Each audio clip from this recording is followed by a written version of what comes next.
شروع اللہ کا نام لے کر جو بڑا مہربان نہایت رحم والا ہے۔ طاسین، یہ قرآن یعنی کتاب روشن کی آیتیں ہیں، مومنوں کے لیے ہدایت اور بشارت ہے، وہ جو نماز پڑھتے اور زکوٰۃ دیتے ہیں اور وہ آخرت کا بھی یقین رکھتے ہیں۔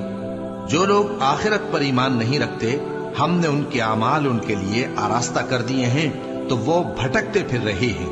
یہی لوگ ہیں جن کے لیے برا عذاب ہے اور وہ آخرت میں بھی بہت نقصان اٹھانے والے ہیں۔ اور تم کو یہ قرآن اس حکیم و علیم کی طرف سے عطا کیا جاتا ہے۔ جب موسیٰ نے اپنے گھر والوں سے کہا کہ میں نے آگ دیکھی ہے، میں وہاں سے رستے کا پتہ لاتا ہوں یا کوئی شعلہ یعنی ایک انگارہ تمہارے پاس لاتا ہوں تاکہ تم آگ تاپو۔ جب موسیٰ اس کے پاس آئے تو ندا آئی کہ وہ جو آگ میں تجلی دکھاتا ہے بابرکت ہے، اور وہ جو آگ کے ارد گرد ہے، اور اللہ جو